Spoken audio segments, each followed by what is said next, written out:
You're listening to Pitch Perfect, the podcast, not the movie. And I'm one of your hosts, and my name is Nate. And joining me is one of your other hosts. His name is Josh. You might know him better as the lead shape supervisor on both Cube and Sphere. Say hello.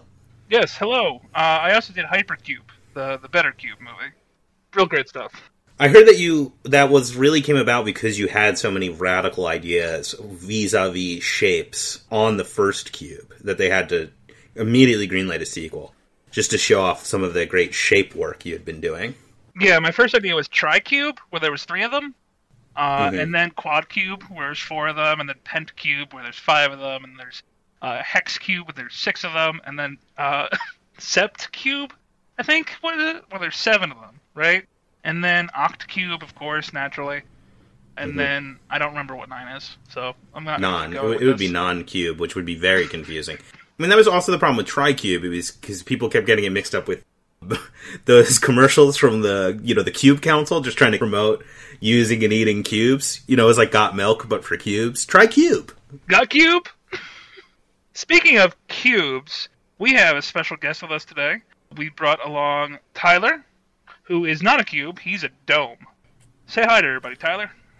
It's your favorite dome, Tyler. What's up, boys? You get to be a whole different kind of solid in every season. In the previous continuity of Season 1, you were, as we all know, a perfectly round football. That's the only football I know. Now you're a perfectly oval dome. I mean, I am a dome of a man, it has been said. By who? Yeah, they didn't specify. Somebody that respects him greatly.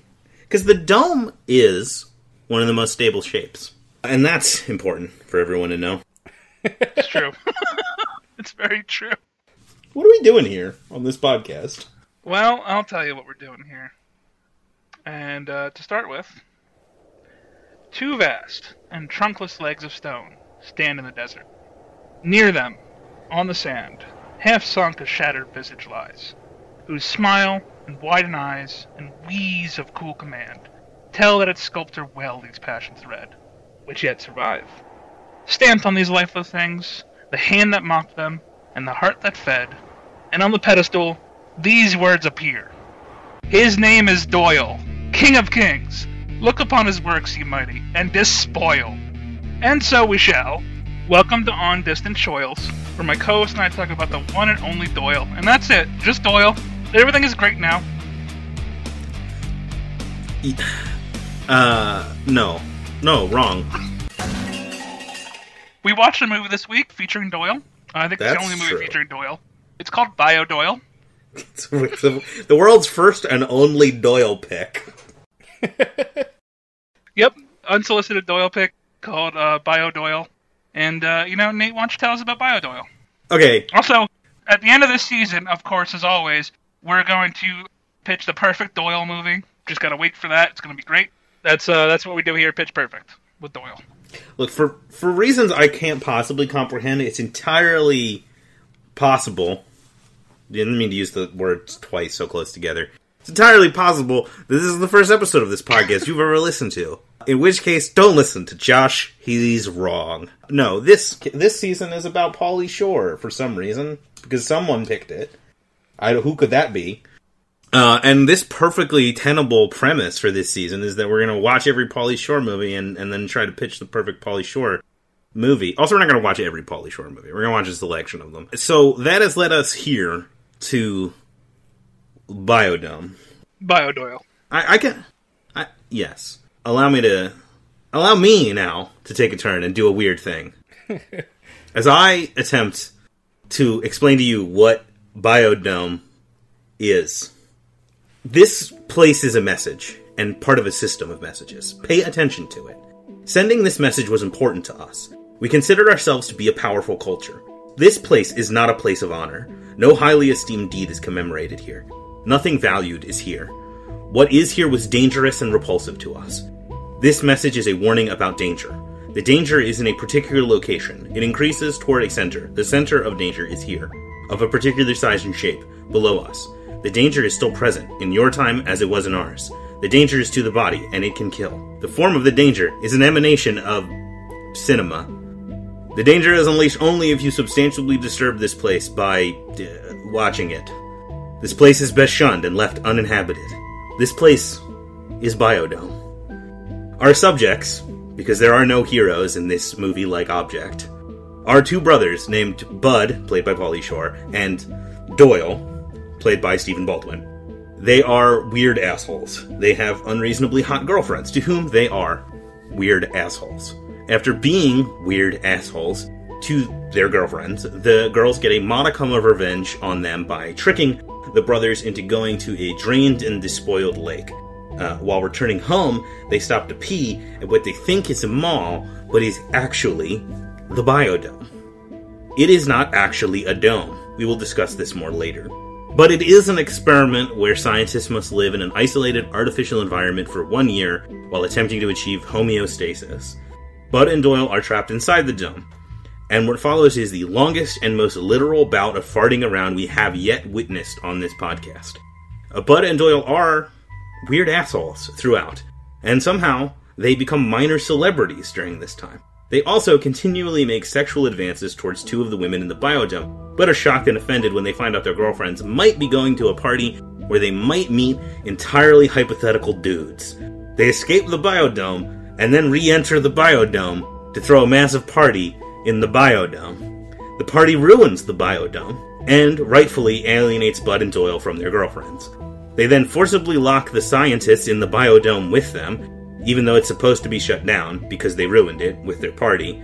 Bud and Doyle and the scientists all work together to restore the dome, and somehow this works. But meanwhile, the lead scientist, Dr. Faulkner, isolates himself and succumbs to Green Goblin-esque madness as he plots to blow up the dome with coconut bombs. There's a slapstick confrontation with Dr. Faulkner that ends with part of the dome being blown up, but Bud and Doyle survive, as does Dr. Faulkner. Stephen Baldwin wants to make a sequel to this movie, about Bud and Doyle's kids. He should be allowed to do that, and the government should force everybody to see it. That's what we deserve. There is no Josh, only Doyle. And that's what happens in the movie Biodome. Yes, I will correct you, though. They're not brothers. I mean, they are brothers, I guess, but they're not, like, biological brothers. They're just best friends. No, they're biological brothers. Not according to the synopsis I read. They've got the same last name. No, they don't. I believe they do. I was under the assumption that they were best friends Doyle as well. Stubbs Johnson and Bud Squirrel McIntosh. I invented the idea that they are brothers. Okay. I, for some reason, thought they were brothers. I mean, it's more poetic when they're brothers. I thought they were both named Johnson. No. Oh. Well. I makes, you know what? Makes me like the movie less. Somehow. Okay. Well, I think we both have fallen under spouts of madness from this movie. But specifically, we brought back Tyler, who is now at Dome, and we should talk to Tyler a little bit. Tyler, thank you for being back. Really appreciate you being here. Also, my pleasure. We're doing something that isn't earnest this season. We're doing Pauly Shore. Have you had a history of watching and enjoying Pauly Shore movies, and would you care to talk about that? Yeah, so, I probably discovered Pauly Shore when I was, I don't know, maybe like 10 years old. I think Biodome may have been the first Pauly Shore movie I've seen. I can't confirm really, that, like before Encino Man? But yeah, I think so. Because I feel like Encino Man I saw later. But like my memory's fuzzy as far as which ones I saw first. But the big three for me as a kid were Biodome, Son-in-Law, and Encino Man. Okay. Those were the Pauly Shore movies I knew. And I don't know if I've seen much other... Well, In the Army Now. In the Army Now is very bad. So you hadn't seen Jury Duty? I have not seen Jury Duty. That one seems to be pretty forgotten. Neither Josh nor I had seen it before we watched it for this podcast. It's extremely weird and not particularly good, but it does exist, and for that we must respect it. It's wild that you saw In the Army Now instead. It's weird that movie has more of a presence when it is worse. I mean, it definitely does. More people remember that In the Army Now exists than Jury Duty. That's wild to me. Yeah, I had never heard of Jury Duty at all until you have mentioned it. Now, I think we already mentioned, we're at some point later on, I think our next two movies are going to be Pauly Shore's Adopted and Pauly Shore is Dead. Have you seen either of those movies? I've seen Pauly Shore is Dead.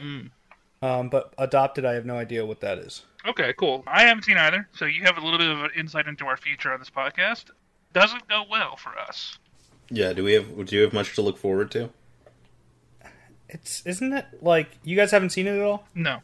No, I haven't. I'm aware of the existence of Pauly Shore is Dead. I had never heard of Adopted either until we were planning out what we were going to do for this season. I could be totally wrong, but isn't Pauly Shore is Dead like a documentary about Pauly Shore, kind of? It's a mockumentary, from what I know. Also, so is Adopted. Yeah, They're both mockumentaries. Okay. Adopted is also a mockumentary? They're both mockumentaries? As far as I know. We have to watch 2 mockumentaries in a row? We have set this podcast to ruin in our second season. We are destroyed and despoiled. So was Biodome a movie? Like, so we've talked multiple times on this podcast about how I used to watch Encino Man like a lot when I was a kid. Like I would rewatch it very often. Was Biodome like that for you, or was it just something that you had seen and remembered? Weirdly enough, like Biodome was definitely something that I watched. I wouldn't say like frequently. It was one of those ones where like I didn't own it on VHS or anything as a kid. I would catch it when it was on. Okay. And for some reason, I feel like Son-in-Law got a lot of play on, weirdly enough, I think they showed it on, like, Disney Channel. Interesting. Yeah, because I think that one's, like, PG. Yeah. It's a surprisingly pleasant movie. That was kind of our take coming out of it, was like, wow, we were surprised by how, like, likable and easy going most of that movie is. It has kind of a weird, like, dark setup for its climax where someone gets drugged. I forgot about that. Holy shit. Yeah, it's understandable. I think the movie wants you to forget. They're just like, we need a way to end the movie. Yeah, and then it just ends. Yeah, I really liked Son-in-Law. No, we like Son-in-Law too. It's not as good as Encino Man, for sure. But as like a Pauly Shore-led movie, in a way, I still don't actually know if he's the lead character in that movie. But let's say he is. He's definitely the lead character. I think he's the lead character. Because the way it opens, I feel like Carla Gugino is the lead character. But by the time they get to the farm, he's definitely the lead character. She's like drops out of the movie for a goodly chunk of it. That's true. And it's mostly about him having farm shenanigans. Okay. Well, it is Pauly Shore's lead character movie, and so far it's the best one. Yeah, so what we've noticed watching these movies is that those first 2, Encino Man and Son-in-Law, he has this persona where he's kind of this specific, spacey stoner character. He's got the lingo, he says buddy. And then, almost immediately after Son-in-Law, he shifts into an entirely different mode, where the joke is just that he's annoying, and that he's dumb. And he continually plays kind of jerks. Yeah. So, in your experience, Tyler, like, were you like a big fan of Biodome? Biodome I definitely liked. I wouldn't say I was a big fan. But I could see as a kid really digging it. Yeah. Because it's got a lot of farting in it. It do be farting. But I definitely, I guess, liked it enough to at some point acquire it on DVD, because I watched it on DVD. Yeah, you watched it on your own, personally owned, from my personal signed by Doyle. I wish it. I'm such a Doyle nut. I wish it was signed by Doyle, but it's not. And real live Doyle impersonator Stephen Baldwin. No, okay. So, I think what I was trying to build towards, Tyler, is like, do you have like a nostalgia for this movie, like Nate had with Encino Man, or do you feel like it's just kind of like this weird thing that you just gleamed onto as a kid, and like now it's like still something you kind of just have. No, it's nostalgia again. I'm describing nostalgia again. Just talk about your previous experience with Biodome, please. Yeah. Well, what was your like impression of the movie going into this watch? Did you like shatter your expectations? Did you destroy your illusions of your childhood? Yeah. So that's the thing. Like, I didn't go into this going like thinking that Biodome is like the best movie, or even the other way, going, oh, I hope this doesn't ruin Biodome for me. Mm-hmm. Like, I went in going like, I know what Biodome is, and I haven't watched it in a few years. I don't remember the last time I watched Biodome. So it's like, obviously some of the stuff like I've totally forgot about, and it is kind of sucks. But but I didn't like go in thinking that it was going to be great or thinking that it was going to be bad, you know what I mean, and ruin it. Like I don't have a nostalgia for Biodome. Weirdly enough, more of my nostalgia for that movie is from the soundtrack.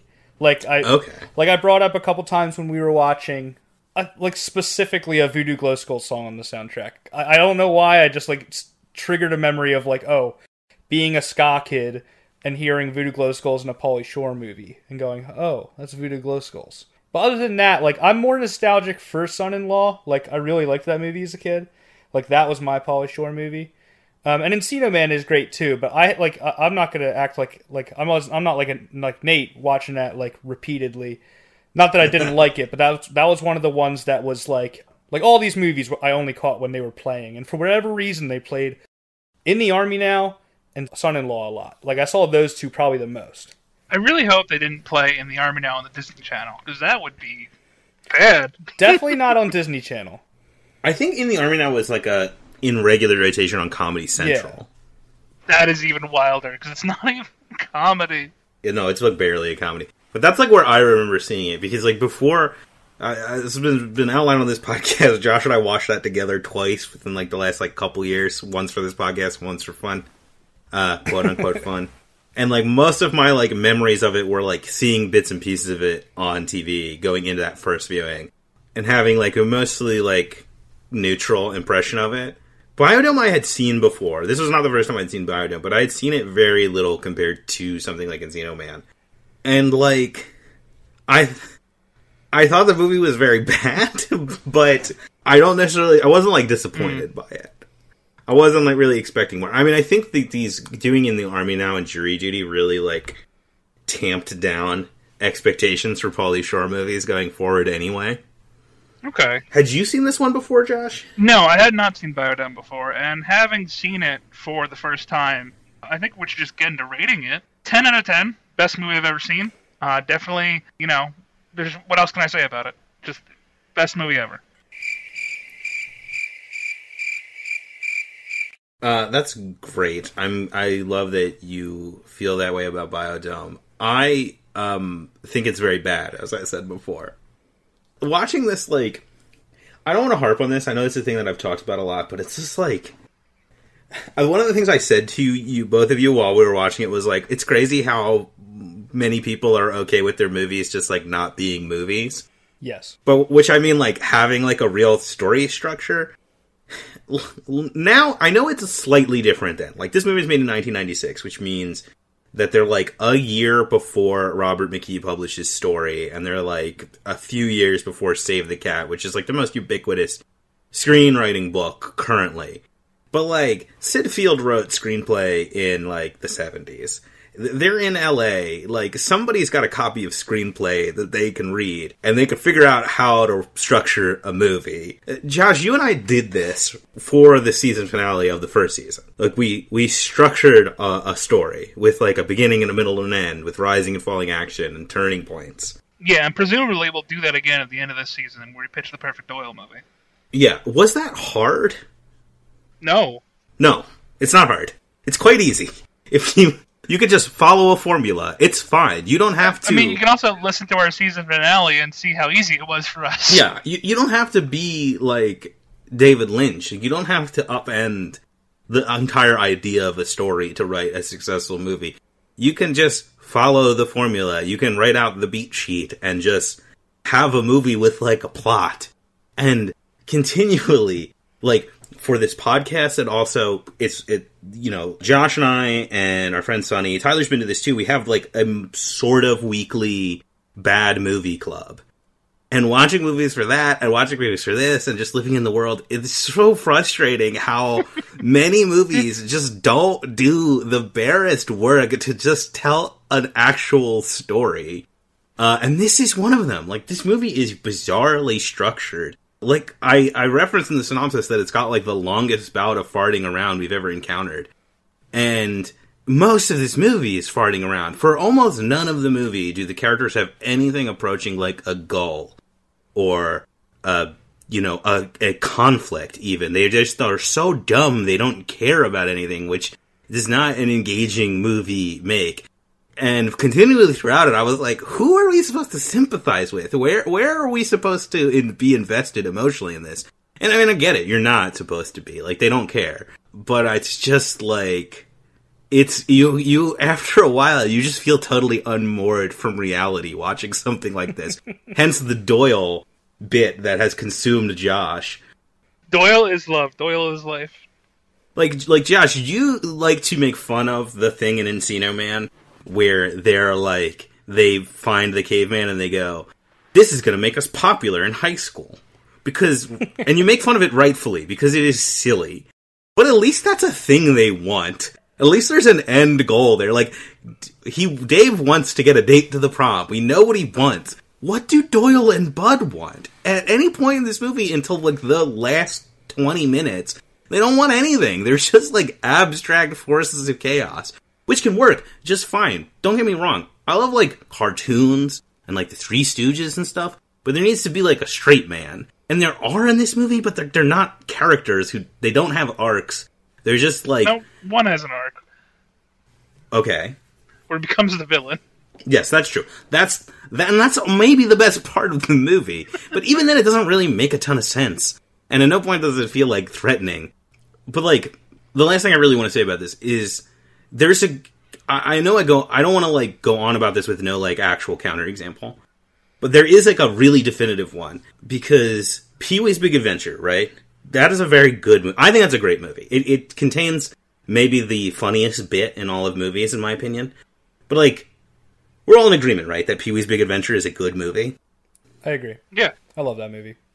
That could very easily have been a movie like this, or like these other unfocused, shapeless comedies, where it's just reliant on the big, annoying comedic persona of the main character. But I think this was something Paul Rubens said in an interview, that when they cut the deal to, like, make the movie, when he decided he was going to make a Pee Wee Herman movie, him and Phil Hartman got a copy of screenplay by Sid Field and, like, read it and sat down and wrote out a movie with a coherent structure to put their weird character in. And it's like, that right there is like an example. Like, you can do it. You don't have to make Biodome. You can make Pee-wee's Big Adventure. And, like, that bit that I referenced, like, that I think is the funniest, it's the tequila bit in the motorcycle bar. Like, that's a funny, absurd, goofy bit, but, like, it tells us something about Pee-wee's character, and it advances the plot, and it doesn't feel like a detached fever dream, because it is put into a coherently structured movie, and he's infinitely funnier for it. And that is why Biodome gets a 1.5 from me. Oh, I know I've only been ragging on it. So the reason it's a 1.5, specifically, why it gets at least that extra half point, is it does also contain an extremely funny bit, to me, that made me lose my shit laughing, and, like, almost sob. We were just saying, in contrast to the tequila bit, that bit doesn't mean anything. It didn't need to be in the movie. If you cut the tequila bit out of Pee-wee's Big Adventure, the movie would make less sense, because he would jump out of a threatening situation into, like, a further along point in the story. If you cut the bit that I really liked from this movie out, it would not change the structure of the movie at all. The movie would make exactly as little sense as it already makes. Yeah. Yeah, all those things you said were blasphemy, but yeah, totally. Tyler, why don't you give us your rating of the movie?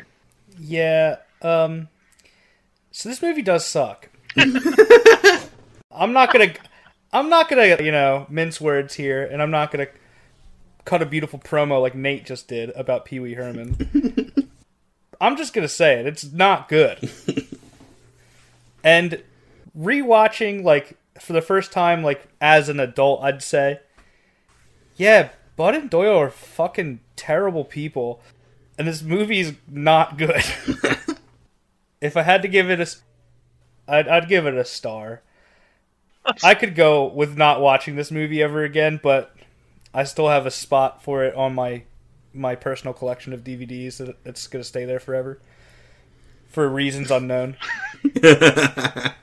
Okay, well, you've said this movie's not good, like, more than 3 times to me, and that's, like, absolving me of my Doyle Beetlejuice curse.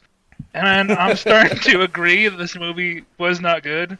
My brain can't fully process this movie. It's a literal insane mess that barely qualifies as a cinematic feature. Like, it doesn't even, like... it doesn't hit anything that movies should hit, and Nate really covered that aspect of it. But I think the thing that hits me the most is that there's no investment in any single character whatsoever.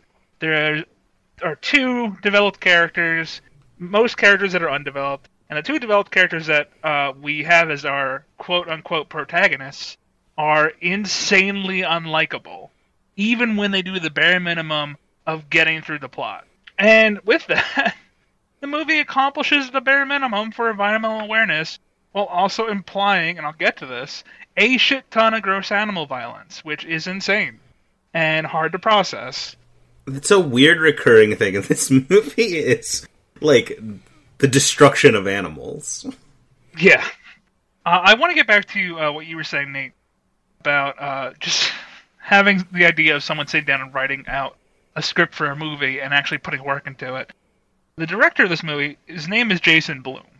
Apparently, he's directed a movie called Overnight Delivery in 1998, starring Paul Rudd and Reese Witherspoon, and another movie in 2001 called Viva Las Nowhere, starring James Caan and Daniel Stern. And he's only done television since then. But all these movies that he's done are very poorly rated. This guy, just as a general, has no idea what he's doing. It's wild. Yeah, I mean, I think he's a hack, I think is the term. I don't want to be mean, but that sounds like a hack to me.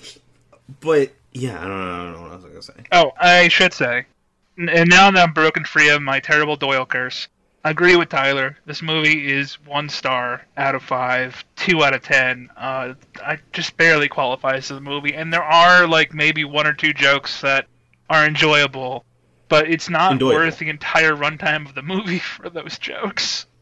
Yeah. Do you think that this is Mike Judge's fault? Does this movie exist because of Beavis and Butthead? 100%. Bud, Pauly Shore's character, and Doyle are like pretty much Beavis and Butthead. Yeah, I think that's a lot of it. Like, I feel like a lot of this style of humor that was prevalent in the 90s with these weird, nearly psychopathic, annoying, asshole, dumb guy characters, I feel like a lot of it does come from Beavis and Butthead, but I also think a lot of it is like, it's like boomer studio execs who are mad at the current generation, and it's like, this is what you look like to me. You are Bud and Doyle. You will forever be Bud and Doyle.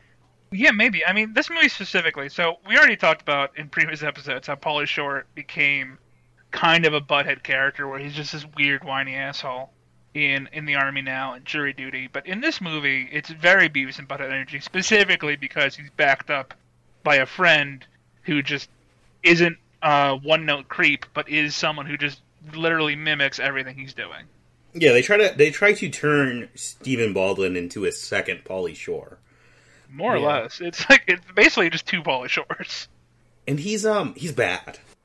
I don't know if I've seen anything else that Stephen Baldwin is in, but he is bad in this movie. When we were watching it, I said it would almost make more sense if he was like a wrestler or like an athlete or something. He doesn't sound like an actor in this movie.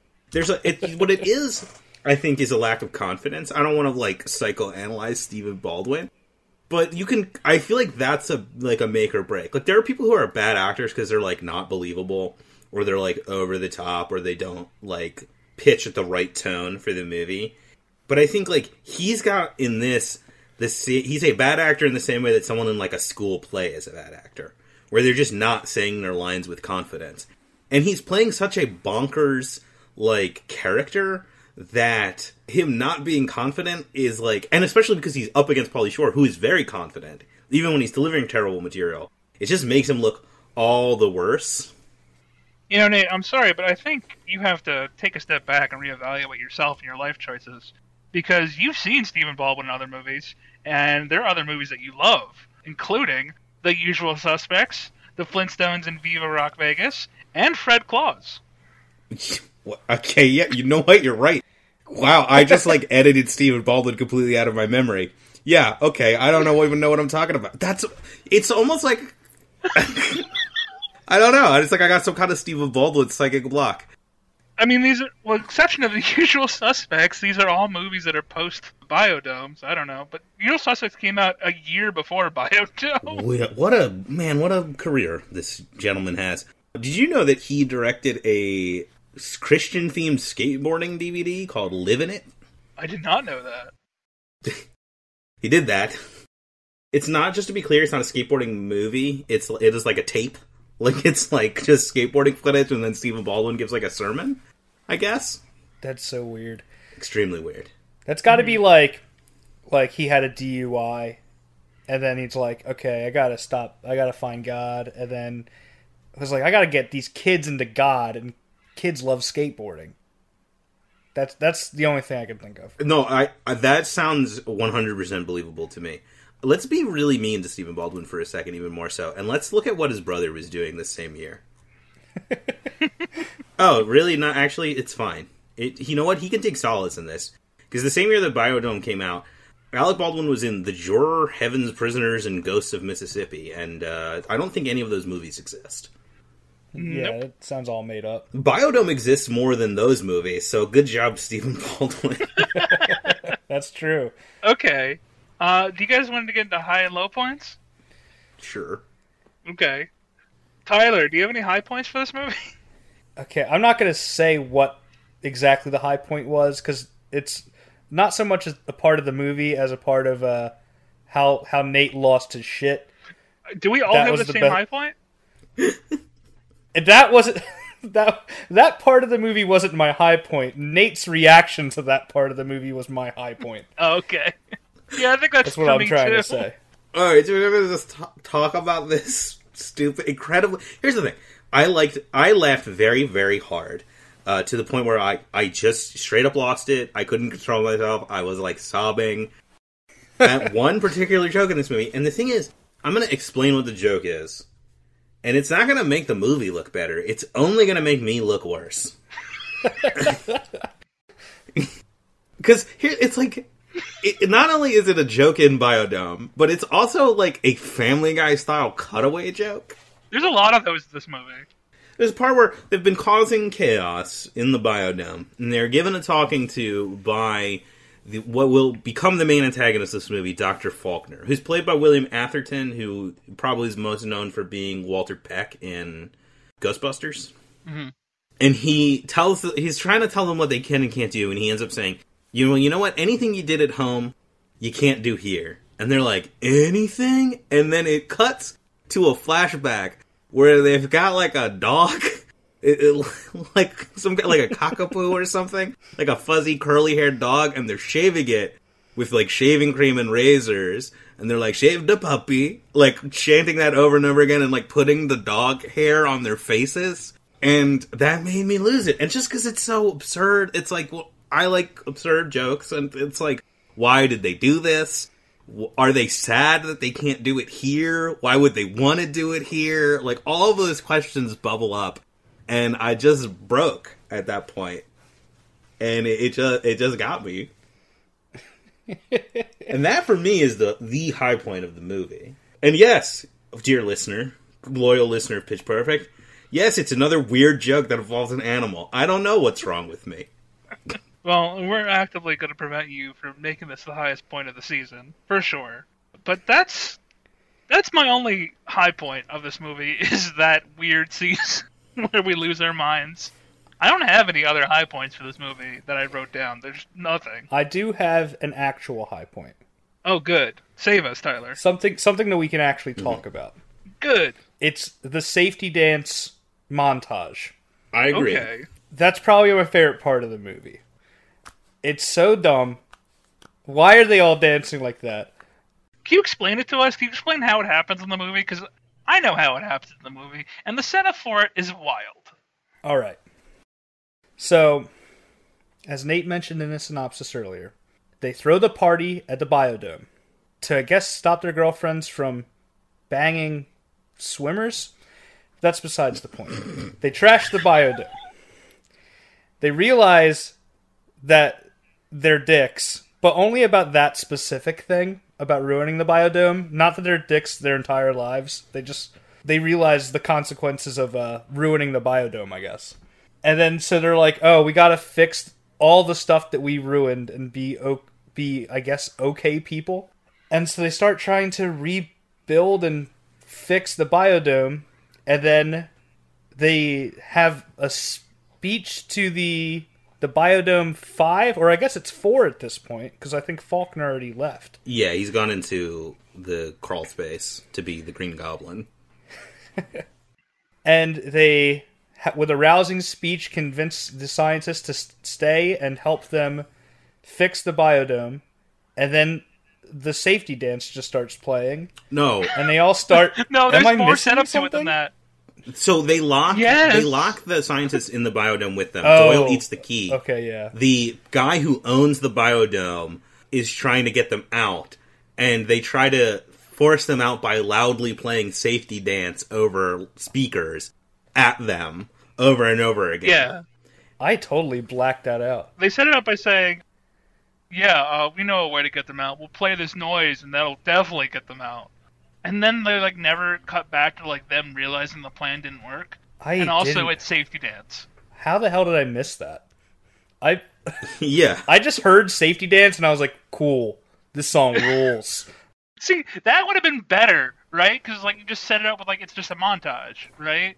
But no, they had to give a reason for the music that's happening that's just bonkers. What do they call that? Diegetic? Diegetic, yeah. That's when the characters hear the same music that we hear.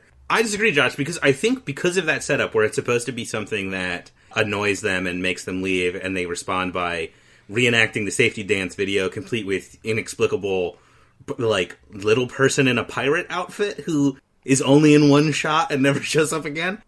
I think that's the movie's most successful actual joke that has a clear construction with a setup and a punchline and a twist.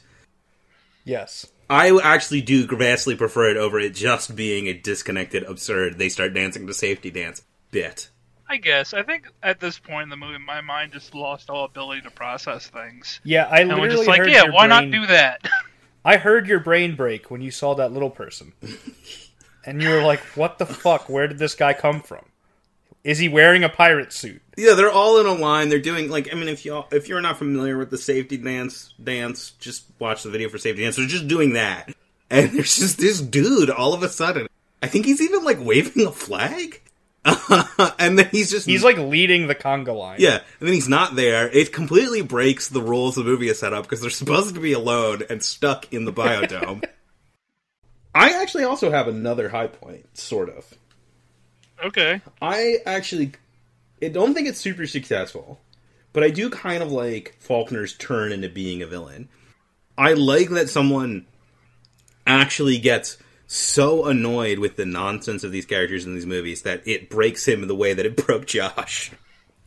Kind of the opposite way. It's a weird thing because I like it, but it also kind of suffers because it's very close to being like something I love. Which it reminds me of the Frank Grimes thing from The Simpsons. I love that sort of turn of the one character who is not charmed by the comedic guy and sees him for how, ridiculous and, unacceptable that he is and breaks down. This is not as good and as successful as Frank Grimes, but, it's alright. It's probably the most, it's the point where the movie becomes the most a movie that it has been up till that point. Yeah, I'm not a fan of it because that character commits crimes against birds. We'll talk about but he's the villain. Okay, well, yeah. So I don't have any high points like I mentioned earlier. Does anyone have any more, or is that the extent of our high points? Piggybacking off of that high point of that character going crazy, probably my biggest laugh from the movie, aside from laughing at Nate laughing at a dog being shaved, was that single shot of Faulkner's face right before he goes insane, where they do the slow push in on his face at the party. You know, Yeah, you guys remember that? That's good. I agree with that. Yeah, it's very reminiscent of real life what happened to me. Yeah. Except you just kept going Doyle, Doyle, Doyle, Doyle, and we were like, what's going on, Josh? No, everything is fine. My brain is not destroyed. Everything is Doyle.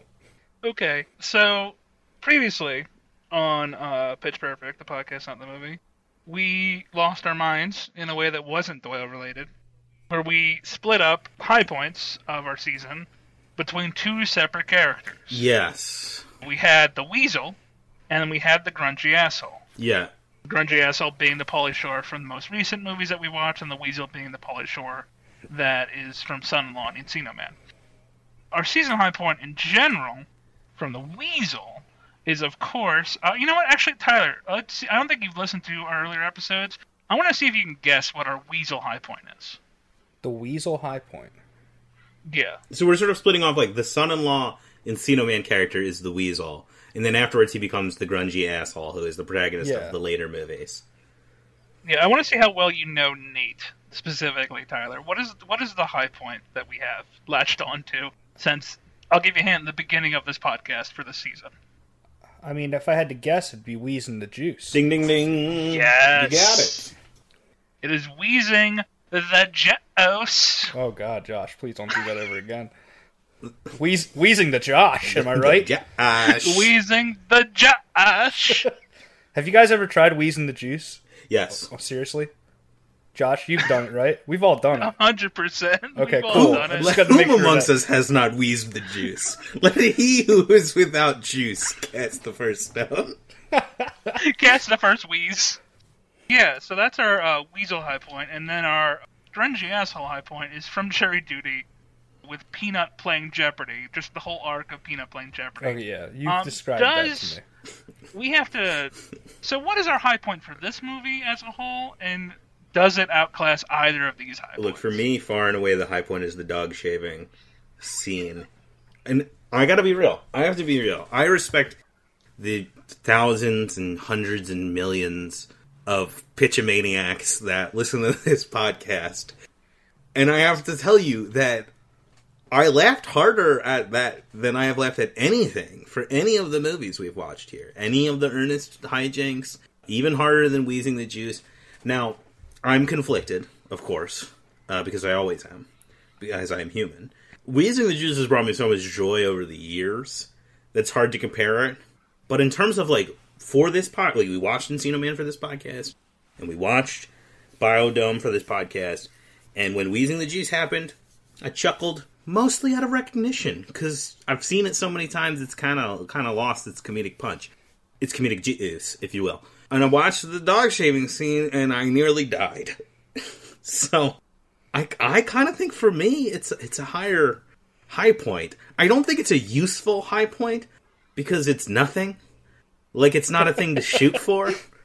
But I have to say that, I mean, they're both jokes, and that was, in this era, a more successful joke for me. Okay.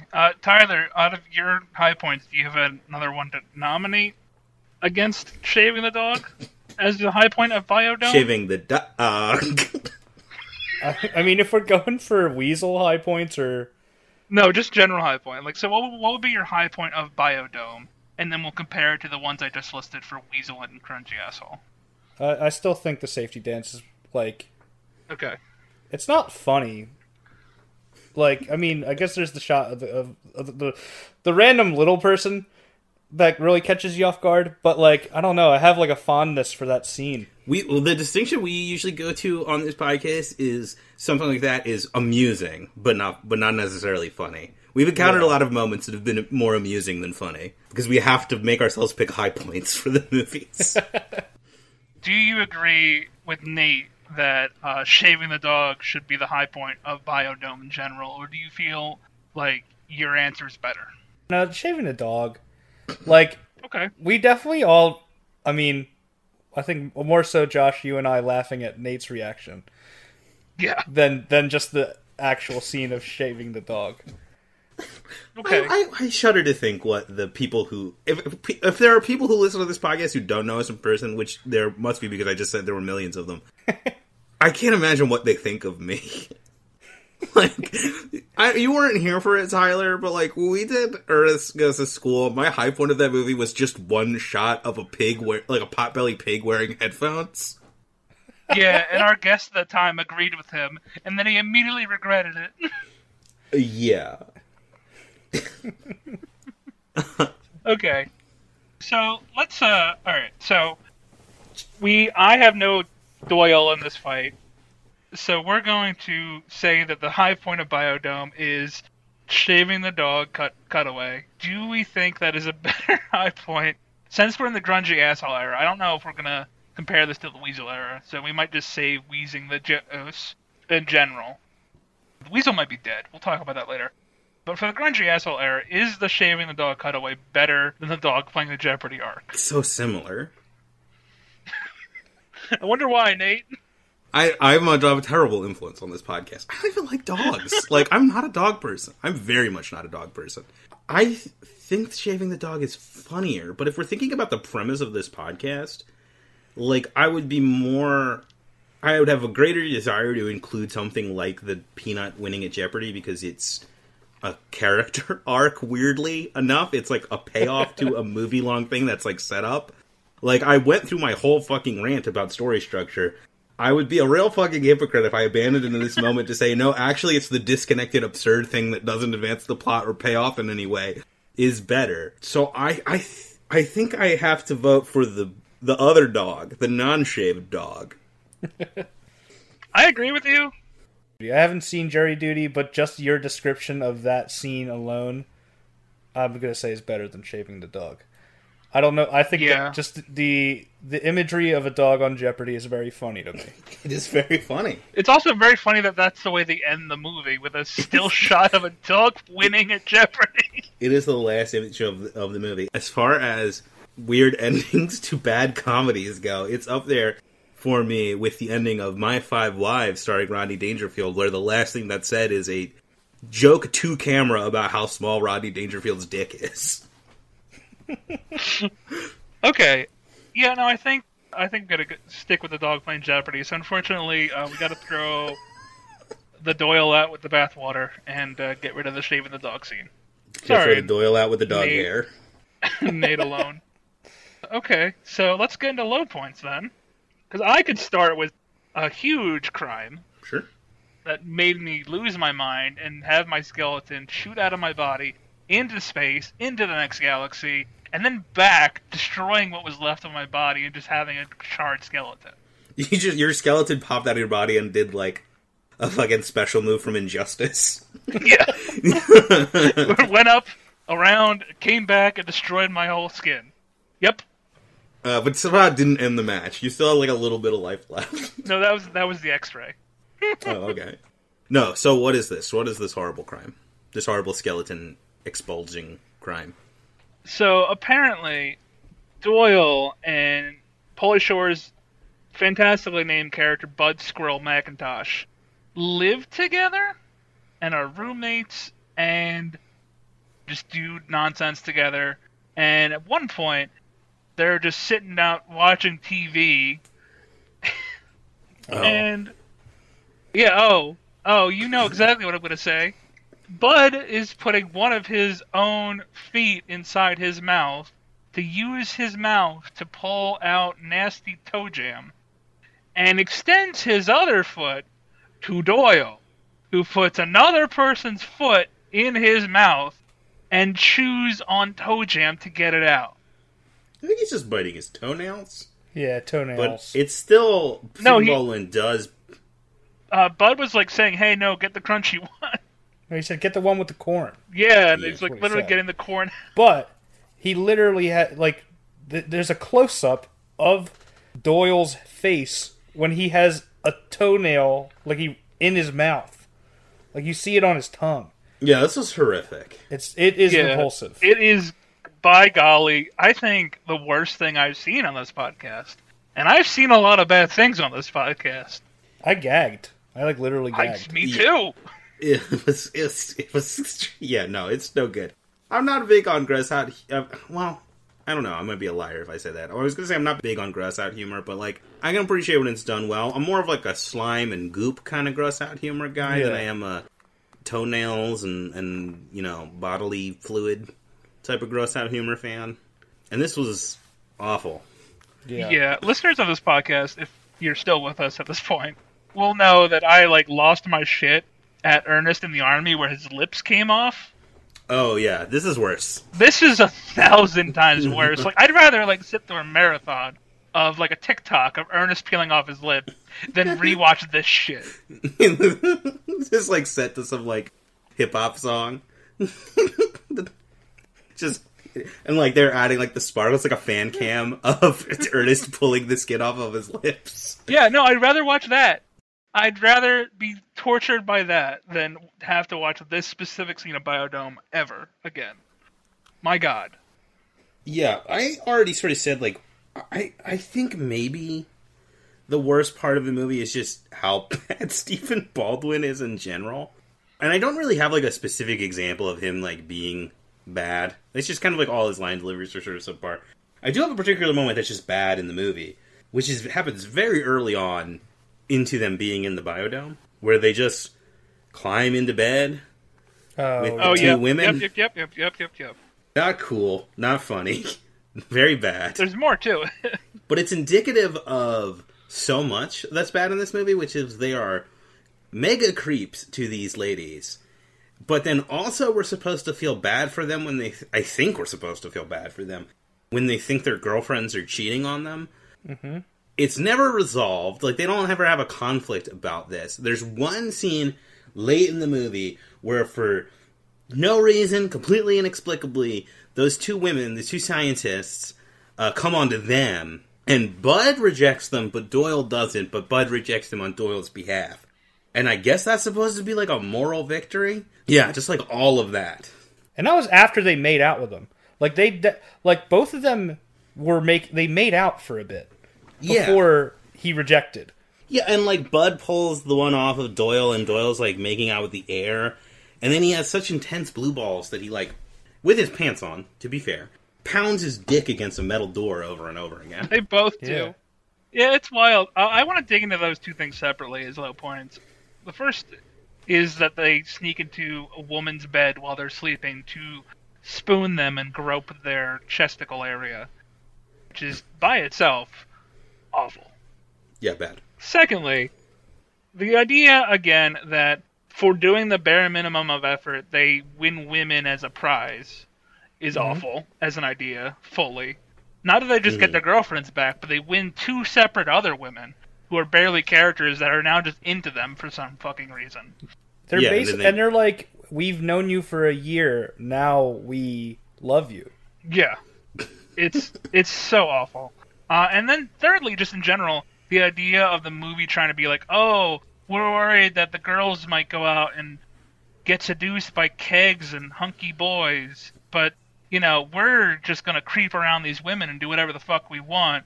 And it takes a hero's effort on our part to throw these harlots off of us so we can be faithful to our girls who are always faithful to us.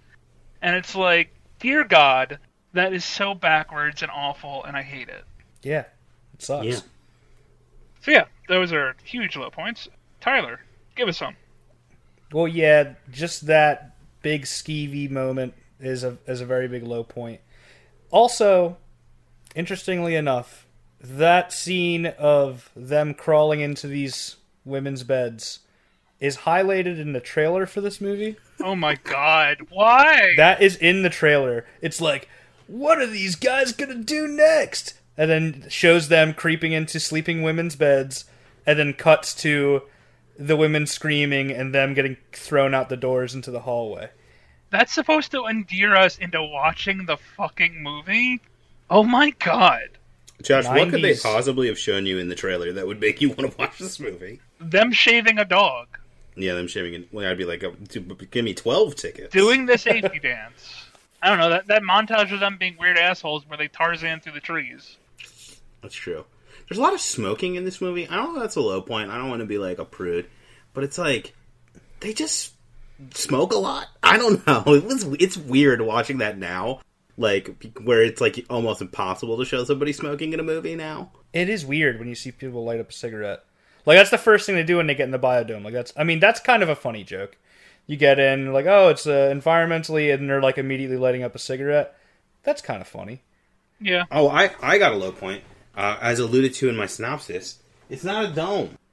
Yeah, it's not a dome. It's just a fucking building. I didn't say this while we were watching it because I wanted to ask you here on the air. Did you recognize the building that they used for the exterior of the biodome? No, I actually didn't. Is it like some kind of like botanical garden? It is the Donald C. Tillman Water Treatment Facility. But specifically the reason I asked if you recognize it is because it's Starfleet Academy. Oh shit, I did not. Yeah, it's the same building they used for the exterior of Starfleet Academy in Next Gen. That's wild. I knew it was recycled from something else, and I was going to bring it up when we were watching, but I was wrong, because I was thinking about the place. There's that set they used in Bill and Ted when they go to the future that's used in a bunch of stuff. I think it's also used in Back to the Future. Oh. Do you know what I'm talking about? Okay, yeah, I think that's a different place. Yeah, so like when we were watching the movie, I was like, "Oh, is this that?" But I knew that there was like another movie that used that set or something that used that set. I can't believe I didn't even recognize the Starfleet Academy. I can't believe that you have to go to the biodome to learn how to be in Starfleet. Yeah, but it's not a dome. It's not. It's like a series. There's like, I don't know. There's like rounded areas on it, but it's not a dome. Now, to be fair to this movie, there are kind of like two locations that sort of directly inspired this, I assume. One of them, the Montreal Biodome, is a dome. It's kind of shaped like a horseshoe crab. So it's not like a dome, but it is a dome. But the other, which is Biosphere 2, is not a sphere. So maybe that's what they're going for. But when I hear biodome, I get really amped to see a dome, you know? I want to see like a geodesic dome. Yeah, or geodesic. You're thinking about like the dome from the Simpsons movie, or like the dome from that wonderful TV show, The Dome, based on Stephen King's novel, The Dome. Under the Dome. Nope. Speaking of domes, I'm looking at a picture of the Montreal Biodome. It's called Under the Dome. It looks fucking sick. Yeah, I hadn't really actually heard of it until I was looking stuff up, because I was like, I need to have my facts straight for when I come at this for not being a dome. And yeah, it looks cool. It's got like a bunch of simulated environments that you can like walk through with like, you know, plants and animals from different areas. That's really cool. In it. It seems neat. Let's go to Canada, y'all. Yeah, I would be down for that. Let's visit all the famous domes in Canada. Yeah, no, this movie just isn't. There's no dome in this movie. It's not a dome. And a tagline for this movie is that they're causing trouble in that bubble. But it's not a bubble either. Well, I guess like in a vague sense it's a bubble. Not a literal bubble, but if you like in the same way they've used bubble recently in the pandemic to describe like a enclosed system, then you could call it a bubble. I guess. But no. But that's another thing. Like you see that tagline, you see that title. You're expecting like a full-on dome. Yeah, it's like it goes in line with the whole spherical like idea, and it just doesn't happen. That's wild. And if you really think about it, like because it's not a full-on actual dome, it's easily to mistake that as a mall, a place that would have a bathroom that you could pee in when you're driving down the highway. Yeah, that's what sets up this movie. If you can't cork it, you know, you got to go to the biodome. I want to. This is not a low point, but I do want to talk about this. They go into the biodome because they have to pee. They're going to pee outside of it, and then Doyle's like, I can't go outside. So they go inside, and then he starts peeing in like one of his fake environments, like with like a river or something.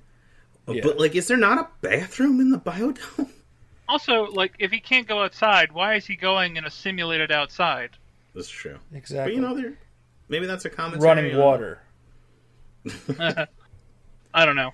I got two more low points. They're kind of related to each other, so I'll probably just go into both of them. But do you guys have any other ones before I do that? So I was like, oh, there's these two women, these two scientists that they are creeps to, who then come onto them. But there's a third woman in the biodome, and she's like not a character. Every other character, no screen time. Yeah, every other person in the biodome like gets lines and has like scenes with Doyle and Bud. I mean, and none of them are great, but like, there's this whole other person who, this woman who just doesn't get to do anything in the movie, except for at one point, she's like the person who chases Faulkner at the end, but then he's still like defeated by Bud and Doyle. And she's also, like, the only non-white person in the movie. Yeah. Except for Phil Lamar, who briefly shows up to say, like, one line. Surprise cameo by Phil Lamar. Yeah, I would have wanted Phil Lamar. Yeah. Of Phil Lamar. But that also bothered me with that her not being in the movie, like, at all. I think her biggest scene in the movie is, like, as soon as they get to the biodome and those idiots are figuring out they're going to be stuck there for a year. And they're like, 1 year. And she's like, yeah. You know, and then 52 weeks. Yeah. 385 days. Ah! That's her, like, big scene in that movie. Part of me wonders if there was more of her in the script that was cut out, because obviously something was cut out with that Rose McGowan thing, which I haven't brought up yet, but I talked to you guys about when we watched. But at the end of the movie, there is a brief shot where you see Rose McGowan's character is pregnant. And you only see it for a second. So that makes me think that there was some stuff cut from the script, or cut down for time. Yeah, give us the director's cut Bloom edition. We're When's all that dying 4-hour for movie it. of Biodome Release the coming Bloom out? cut. This movie's already, though, like, pretty long for this kind of thing. Like, for a dumb comedy. Because it's like an hour and 40-some minutes. But yeah, there's definitely... Because Rose McGowan is, like, they introduce her, she's, like, the friend to the girlfriend. She has, like, a very specific costuming choice where she's wearing, like, gloves, like she's a cartoon character.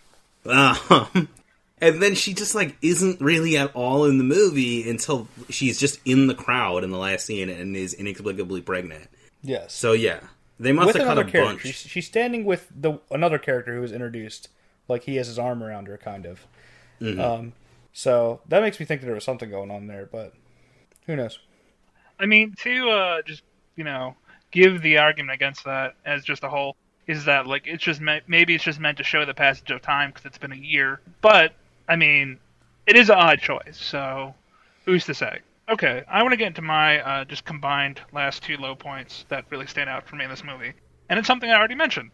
It is the constant destruction of animals. Mm-hmm. First and foremost, there's a specific scene where they have this one guy who's on the Biodome 5. His name is Ramos? Romulus. Romulus. Is that another Star Trek, right? Is that a nod to the fact that this is Star Trek, Starfleet Elite Academy? I don't know. No, it's not. It's definitely not. You had me convinced for a second.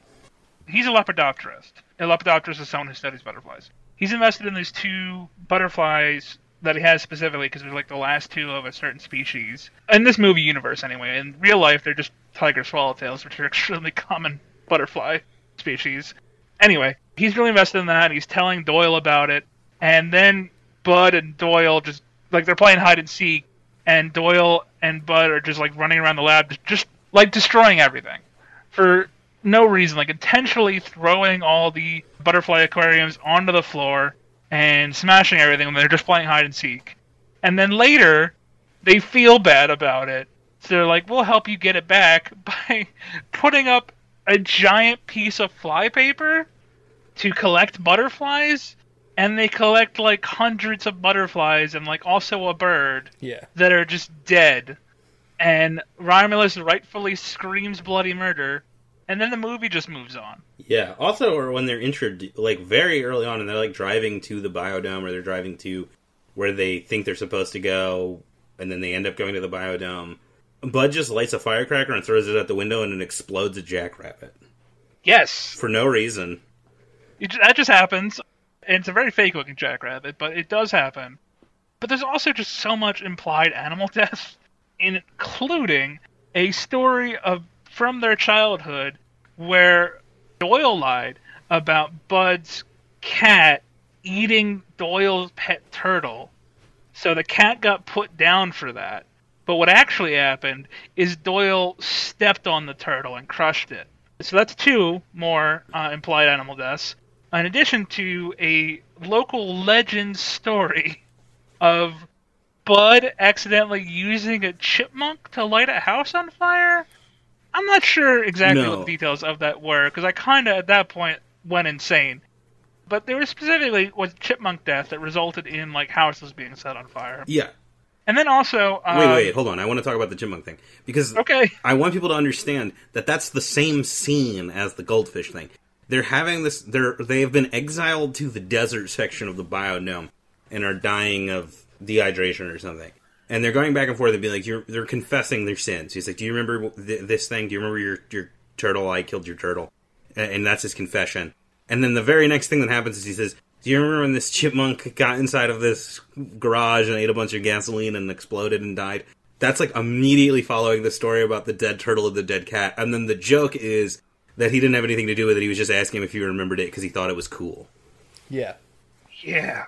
And that's also referenced later in the movie where they're like, this biodome is just like the chipmunk fire of 1985. And then later on in the movie, to establish that the guys at the other Save the Rainforest party were not really interested in saving the rainforest, says that they're going to strangle a dolphin to be able to get into some girl's pants. And then also, while Dr. Faulkner goes insane, he's palling around with a blue and gold macaw for a while. And then they cut back to him later, and he's clearly destroyed the macaw by covering his face with its feathers and eating a chicken wing, which implies that he also ate the macaw. Yeah, it makes like a parrot head hat. Now, to be clear, the blue and gold macaw is an endangered species of the Amazon. So that makes it worse. And in general, just there's a movie that's trying to say, hey, maybe environmental awareness is kind of good, actually. Also, specifically goes out of its way to imply the torture and death of so many animals throughout its runtime is literally insane to me, and it really did break my brain. I do want to say, though, not in defense of any of this, because it is wild that yes, like you say, the movie is like save the environment, but also it's very funny when an animal dies. It's incoherent. I do kind of like, though, the thing with Faulkner and the parrot, because the reason he gets mad at the parrot is because he keeps saying, I'm God. And then the parrot is repeating him and saying, I'm God. And it makes him furious, and he kills the parrot, which is funny. I think that's funny. It's fucked up, but it's funny.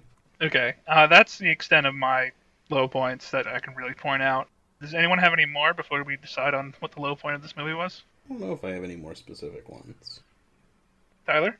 No, I think we covered it. Okay. My vote for the low point of this movie. I really hate the idea of animals being hurt and injured, but I think what really destroyed me the most was the Doyle eating Bud's toenails scene. So I'm going to have to vote for that. I think other stuff is more like morally reprehensible or indicative of the movie's incoherence, but nothing is as viscerally off-putting as the toenail thing. Yeah, it's bad. Yeah. So are we in agreement that that's the worst thing? Yes, I think so. Okay. So our previous season low points, Weasel related, was the plot-relevant drugging, slut-shaming, and gaslighting in Son-in-Law by older men. Real bad. And then our grungy asshole one is the transphobic conjugal visit scene from Jury Duty. And Nate, since this is your favorite, I want you to describe it to Tyler so he's in the know. What is... Oh, it's not my favorite. I think this scene's very bad. It's just that there's a criminal in the movie who is the plot of the movie. He's trying to extend his stay on jury duty. So at one point he goes to visit the guy who's on trial to be like, hey, I'm going to help you keep your trial going so you don't get sentenced to death. But he does it by dressing up as a woman to go have a conjugal visit with him, and they get a lot of jokes out of that. And also it's like, yeah, it's just bad. It's a very bad scene where Pauly Shore dresses up as a woman. Yeah, that's all you had to say. Sounds terrible. I think that's worse. Is that worse than Bud eating Doyle's toenails? Here's the thing. Very selfishly, I want to say that this is worse just so we don't ever have to talk about that other scene again. I mean, we had this sort of conversation with Ernest, too, where there was, like, a gross thing that was, like, the worst, and eventually we were like, well, let's just make sure we don't have that in our movie. But then we moved on to having the racist part be the worst part, so it just ended up sort of evening out. So part of me wants to say, like, this is worse, but it's not worse, I guess. It's not. I don't think we could justify anything about this being worse than Pauly Shore giving us a bunch of transphobia. So I think we got to move on, unless, Tyler, you have anything to add to that? No, I think I'm with you guys on this one. We have to at some point. We need to finish this Pauly Shore season, and we need to move into some other season that's not like bad comedies from the 90s, so we could stop having these awful conversations about the terrible things we used to think were funny as a culture. Oh, yeah. Oh, for sure. We'll do that eventually when you stop cursing us with these ideas, Nate. But for now, I think it's time for us to get inside the Baffle Dome and fight to the death over the things that baffled us in this movie. I don't know how much there is. Like, this movie, lots of this movie is very baffling. I don't know how much there is that we haven't already covered. Alright, so let's get into the Baffle Dome. Who's got a thing that's baffled us in this movie? I'd like to start. Fight! Because this part has baffled me for so long that I've, in the past, have even had conversations with you guys specifically about this baffling moment. That's how much it's baffled me. Because as a child watching this movie, the first scene where Bud and Doyle meet the female scientists, the two female scientists, and they're running through their best pickup lines. And Doyle says, if you were a yogurt, would you be fruit at the bottom or stirred? To which I don't think she answers. She doesn't answer like any of these. No, she does answer that one like later. Well, yeah, that's the point I was going to get to. Bizarrely enough, this part is called back to. It's one of the only things in the movie, besides the chipmunk thing, that's like set up and called back to. So, a year later, she finally has the answer to the yogurt question we've all been dying to know. Yeah, all of us. And she says, I thought about your question. I'd be fruit at the bottom, waiting to be stirred. Right before she starts making out with him. And my question has always been, one, what the fuck does that even mean? Like, and then her answer, fruit at the bottom, waiting to be stirred. The only thing I could ever, thing I could wrap my head around would be that, is that question like, are fruit at the bottom, waiting to be stirred, is that a question, are you a virgin or not? Okay. Here's my idea. I don't know what this means. I couldn't give you an answer. I can't be like, obviously it's this. One of my theories on why this is said in the movie is that maybe it's supposed to be like a joke about like Harry Carey, like the if you were a hot dog, would you eat yourself? Like that type of like weird question. I don't know what it could be what you're suggesting. I thought that her answer was that she was like trying to say that he could put it in the back. In the bottom. Stir up the bottom. Here's my dumb idea for how this question works. Okay. I think being stirred. Okay, go on. Hear me out. Tell us why, Sage. Being stirred means that you're like already like set up and ready to be eaten, and that means that you're taken. But if you're fruit at the bottom, you're like unopened. You're ready for someone to get in there and stir you up, so you're ready for action. And that coincides with her answer, fruit at the bottom waiting to be stirred, meaning that she's now ready for action from the Doyle stir, and he's going to stir her. Does that help? No. Or is that just me having a broken brain again? I thought you were going a different way with this. That it wasn't about like whether or not you're taken, because I don't think they care about that. They definitely do not. Obviously, they don't care about that. I thought maybe it's like, if you're fruit at the bottom, then that means like you need a little bit more.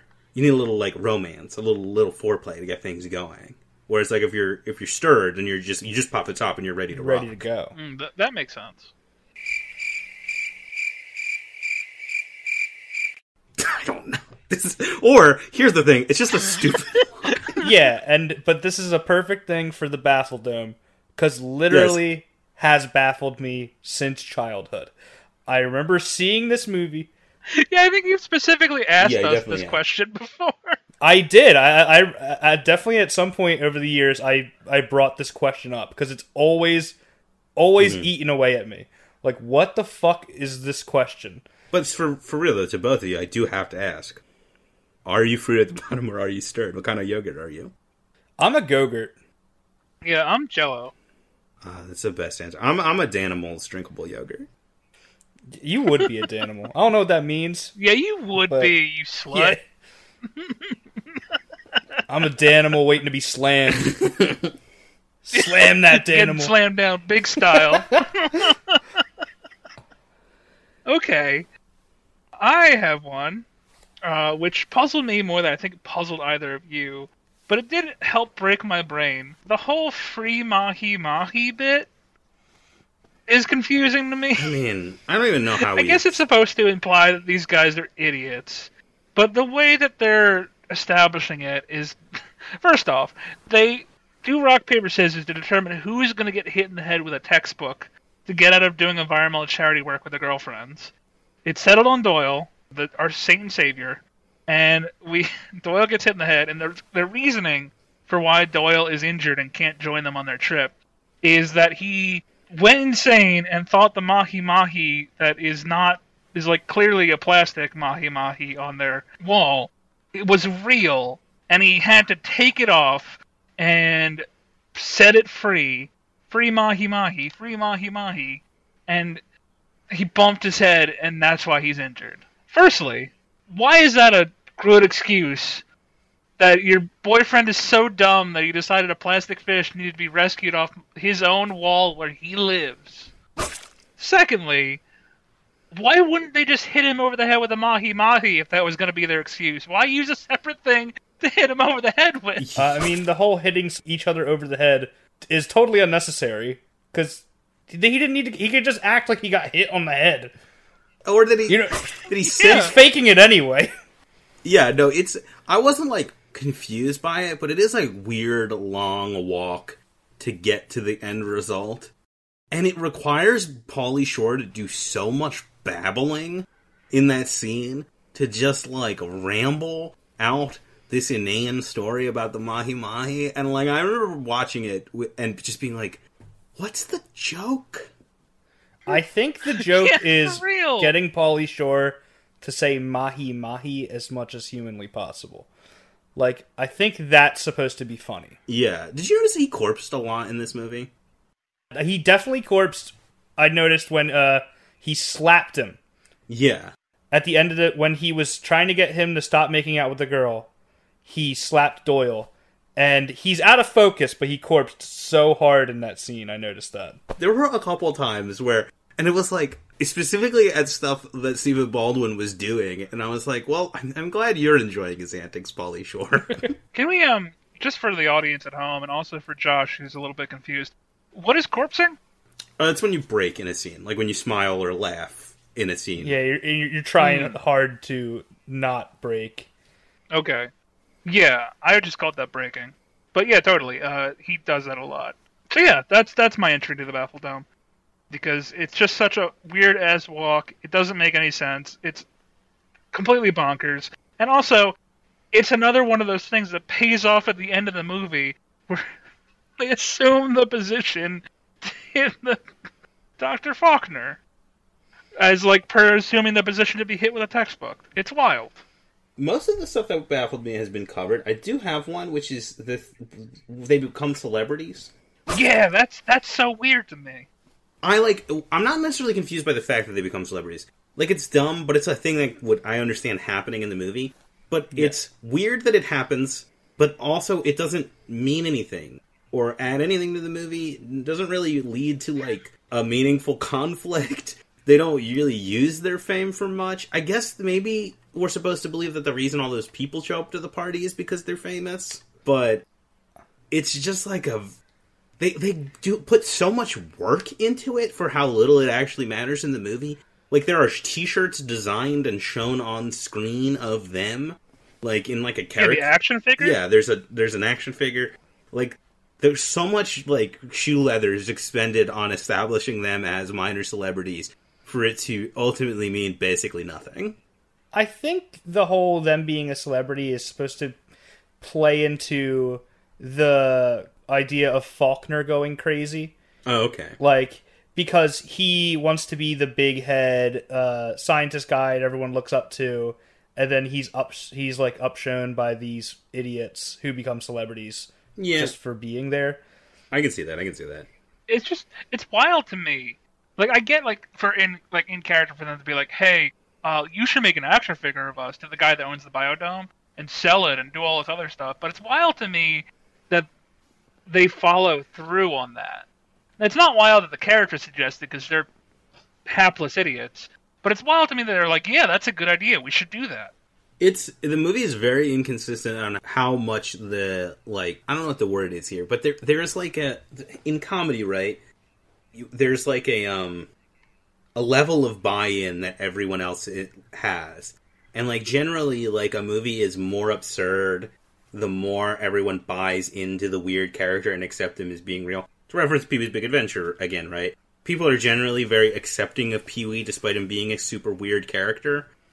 Mm-hmm. Yeah, versus like the Ernest movies where people are less accepting of Ernest because he's a weird character. Yeah, but this movie just constantly oscillates back and forth between people being 100% on board and loving Bud and Doyle, and people being exasperated and perplexed by them. And the fact that, like, the guy who owns the Biodome, like, every other scene, he feels completely differently about Bud and Doyle. Yeah. Yeah, it's so weird. Tyler, do you got another one? I wouldn't say, like, baffling as much as just, like, why? I mean, that is baffling. That's acceptable. No. I'm not, like, baffled. I'm just like, why? Mm-hmm. Okay. That guy. The rollerblading guy. Yeah, okay. That character. We have not referenced... We didn't talk about him at all. No, can we talk about him a little bit later? Okay, I have a whole thing planned for this. You have a thing? Yeah, we'll dig into it. I want to give him a shout out. You do him a side character shout. I don't have any more baffling moments. Do you got one, Josh? Or... I have a few. Okay. So I guess the first one I just want to start with is how they explain why Bud McIntosh Squirrel is so attractive. Because he's very good at fucking, because he's so flexible. He does yoga. And this, like, the girlfriends are, like, chatting about that. And, like, they're like, oh, yeah, he does yoga. You're so lucky. And then, later scene in the movie, where he's trying to show off to the girl scientist, he's like, hey, I do yoga. And then he, like, puts his back on the ground and shoves his legs up in the air and shows her, like, his whole taint to flirt with her. That moment in and of itself is not bad for me, because it's just like, that's just the joke. The joke is, look at a guy's butthole. And it's funny to say yoga. What's baffling about that to me is that she, like, smiles at him and, like, hints that it might be working. Sure, yes. What's baffling to me, though, is it feels like it's supposed to, like, they do that. They go, Bud's very flexible. Here's him doing yoga. Look at his butthole. And then they fight a villain who is navigating through the biodome by sneaking around inside of crawl spaces, and at no point do they use his flexibility to defeat the villain, which is what I thought it was supposed to be. Like, I thought it was like, the final payoff will be that he'll bend himself into a pretzel and sneak through. Nope, doesn't happen. Yeah, that would make sense, but they did not do that. I have another one, which is a weird, inconsistent thing in the movie. First off, we already mentioned the whole toe-sucking thing, which is awful. But when Bud and Doyle enter the Biodome, and the Biodome 5 see them, the first thing they do to upset everybody is Bud smacks a fly on Doyle, killing it. And then they both lick the dead fly off the hand of Bud and eat it. I've completely blocked this out of my memory. And then, later on in the movie, having already established that they're willing and able to eat a fly and toenails, they try to eat sustainable food for dinner with the rest of the crew, and they literally, like, can't. They immediately expel it out of their mouth, saying how gross it is. Yeah, that's indicative of a thing I talked about recently on another podcast I do. Plug that podcast. Yes. It's called Dried Up Brain. You can check it out. I don't know who the fuck is listening to this that hasn't listened to Dried Up Brain, but if you exist, you can check out my other podcast. It's about books and comics. We were talking recently on that, though, about how for a very long time, Americans did not know how to cook tofu. And they just kind of heated it up and didn't season it or anything. And so tofu and soy in general got a really bad reputation for a long time. And this is indicative of that. Yeah, I think the meal is specifically like soy-based or whatever. But like, you've eaten a fly and you've eaten each other's toenails. It can't be that much worse. You don't know how tasty Bud's toenails are. Yeah, it did have it was the one with the corn. That was established. Okay. Tyler, do you have any more before I ramble on and finish my list? No, go on. I think you should just take us to the end, my dude. Okay. I mean, the premise of this movie is that these two losers get stuck in the biodome, and they're stuck there for the year, right? But there's also, like, literally no reason they can't just immediately, like, restart the clock and let them out. And start the clock just 20 minutes later once these two goons are gone. Right? Yeah. It's wild that they're like, nope, we have to stay here for the movie plot. It's almost like this movie is sloppily written. Yeah. Do you guys remember, or have you blacked this out, the whole sniper who killed the clown scene? Oh, yes. Can we talk about that? The Zapruder film reference. Oh, yeah. Yes. So, at one point, the character of Russell, who we'll talk about a little bit later, is demanding that he be allowed to watch the news of a video of a sniper killing a clown at the mall. And that is literally the only context we get for the video that we now see of a party clown with balloons being shot by a sniper. Yeah, and they do the Zapruder film thing. They say back and to the left over and over again, and then we see a clown get shot. And that's it. Never referenced, doesn't mean anything, doesn't pay off. This is another example of this movie making me appreciate bad movies more. I don't know if you've seen it, but Josh and I watched this movie together called Mixed Nuts. Have you ever heard of this? It's a movie with Steve Martin. It's a Nora Ephron comedy. It's like one of the first... I've heard of it, but I've never seen it. Adam Sandler is also in it. Yeah, it's one of the first like Adam Sandler movies that he was in. That movie's not particularly good, but that has this thing where it's again like it's a wacky, absurd, farcical movie with like a bunch of characters and crazy hijinks happening. That movie throughout references a serial killer, and it just seems like a weird, dark detail. And then it pays off at the end, where one of the characters turns out to be the serial killer. And I was like, that's much better than this inexplicable one-off reference to a clown getting murdered that takes up like 2 minutes of screen time. Yeah. It's just like never like referenced at all. It's just whatever. It's very like reminiscent of like the head getting blown up in Jury Duty. Yeah. That's never referenced or heard from again, but it's like also why? And also this is less funny. It is less funny. I would say that the Dick Vitale's head exploding into confetti in Jury Duty is actually quite funny. It's totally inexplicable.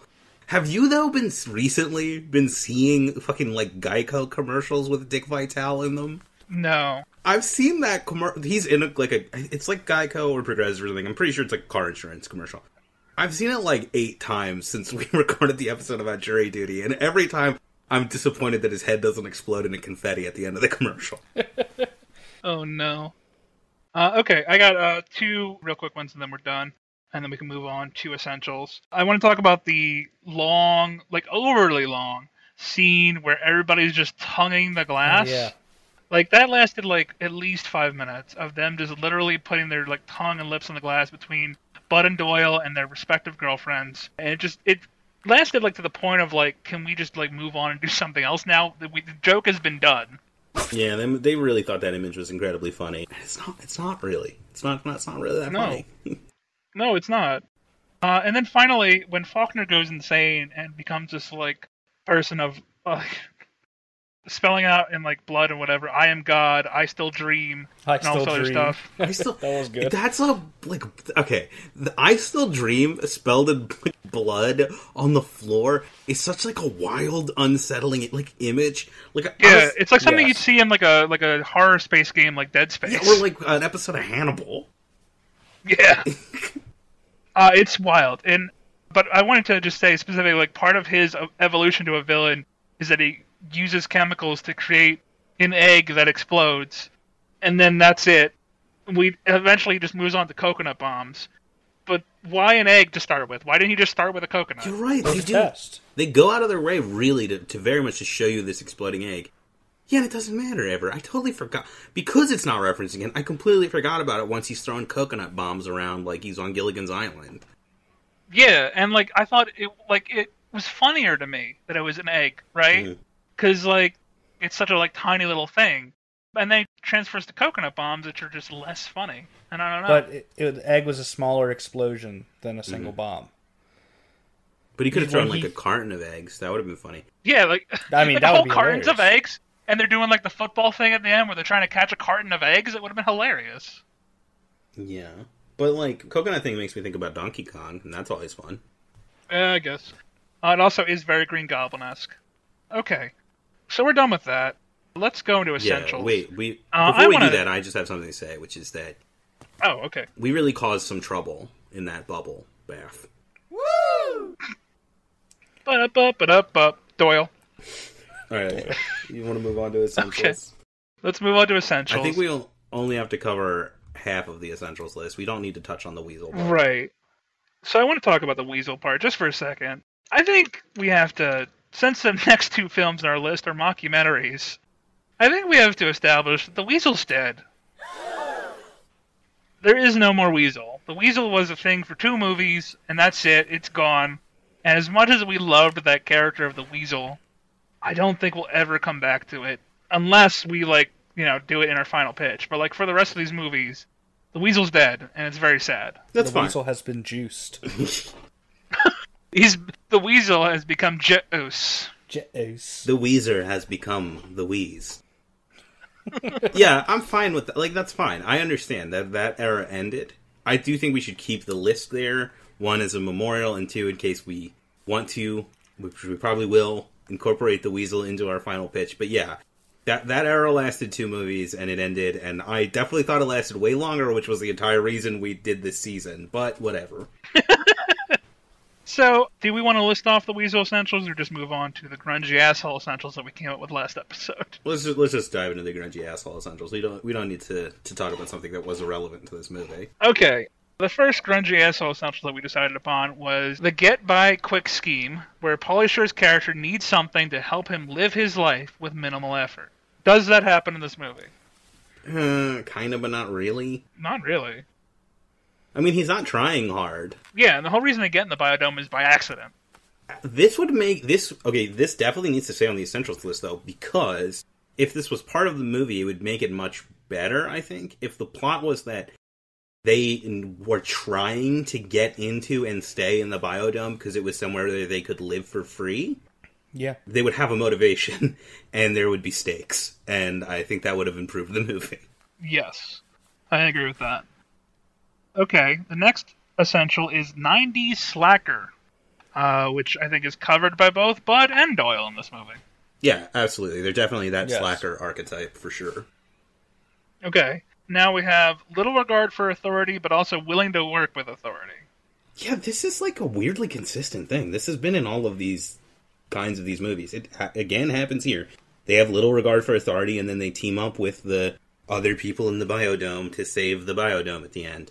Like, it's the exact same arc as in the Army Now and Jury Duty. Yeah, it's wild that's so consistent, especially because, like, in the movie they go out of their way. Because when Bud and Doyle first arrive at the biodome and sneak their way in through firecrackers, Doyle, specifically to a guard that won't let them in, does, like, a Hitler salute and, like, mocks him. It is exactly the same as in the Army Now when they make fun of the Army guys at the mini golf course before eventually becoming Army guys. This is the same thing, right? They mock the security guard of the biodome, and the climax of the movie is them ensuring the security of the biodome. Yeah. Wild. Okay. Grungy outfit. Covered. Pauly Shore's outfit for this movie is he has a denim vest on, and the name tag for said denim vest just says meat. Yes. Also, we didn't talk about this, but there's a part where they just suddenly have, like pearlescent jumpsuits. Yeah. Yeah, when did they get those? Were they, like, I don't know. in the dome? Or were they, like, did they bring them? I think they first appear when they're doing their little presentation about purple sticky punch, otherwise known as hemp. Yes. Oh, we gotta talk about that. I feel like we're gonna sidetrack from essentials, but this is the first movie in the Pauly Shore filmography that specifically references weed, like just like directly. Like before, it was like oh, this guy's clearly smoking pot off in a corner when the movie's not filming him. But no, this one's like, they're doing weed. Yeah, they totally eliminated the need for our chunky bong rip hypothesis. Chunky bong rip hypothesis. Because it's just there. It's just fact. Yeah, there's no nugs. There's no dancing around it. This is like, weed is shown on screen and the characters talk about it directly. Yeah. Yep. Which is weird that they danced around it so much in the earlier movies, though.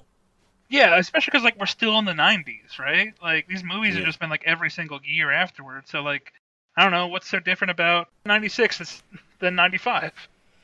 I don't know. Progression. When did Half Baked come out? No, that's 1998. I feel like there's a sea change coming where, like, they're getting back to being more open about talking about weed in movies after, like, the 70s, it was all over the place. Then the 80s in general, I mean, this is a broader discussion to be had somewhere that's not this podcast, but the 80s was kind of a contracting and, like, almost puritanizing of a lot of American culture. And that's kind of just like a cycle. I kind of feel like we're in that cycle right now. We're in the contracting puritanization stage. Yeah, but we're not going to get into the political reasons of that on this dumb podcast. No. We're going to move on. So the next essential is... Now, Tyler, bear with us, because when we say these essentials, it's going to sound like we hate this character. And if you think that, you're right. The essentials list, the next one is selfish, dumb, chaotic asshole who is a slave to his own whims. Yeah, absolutely, totally. For sure in this movie. Okay, the next one is that he's unbelievably horny. Yep, for sure, definitely. Without a doubt. I can believe it. We've mentioned this in the previous episode, but Tyler, I think it's important that you need to know the specific reason why we included this from the Jury Duty movie, where Pauly Shore gets a boner from looking at a frieze of a picture of Lady Justice outside of a courtroom. Yeah, it's a carving of the fucking, like, he gets so horny looking at that he gets a visible on-screen boner. So you guys are saying that's never happened to you, or...? No. No, I gotta at least see a sculpture. Yeah, no. We need 3D. Is what we're saying. Yeah, no. So unbelievably horny, check. Unself-aware, check. Yeah. Doesn't learn a lesson but gets rewarded anyway. Ooh. 100% check. Very whiny. 100% check. Yeah, less so than the last two movies, but he's still whiny in this. Okay. And that's really it. On the Weasel Essentials, there's low status that they kind of hit in this movie. But also, it doesn't matter that they're low status, so I don't know if that, we care about that. But in general, is there anything else that we want to add to this list based off of Biodome? And Tyler, we welcome your opinion here on anything you think might be essential to the character of Pauly Shore from Biodome. I want to say, does he need a sidekick? He has a sidekick in this, and he has a sidekick in the Army now, but he doesn't have one in Jury Duty.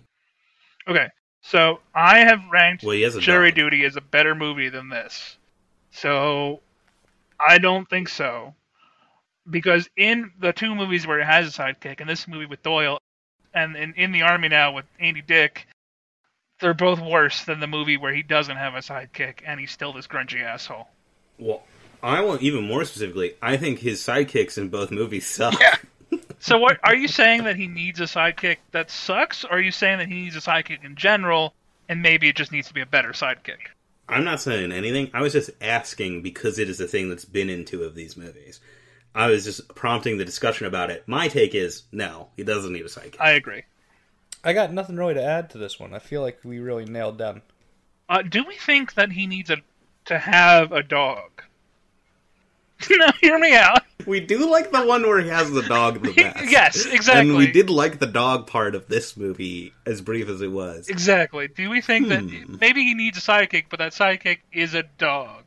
I don't think it's a thing we need to put on the essentials list, but I feel like when we're doing our final pitch, we should ask ourselves, would this be better with a dog? And if the answer is yes, we should put a dog into our pitch. Okay.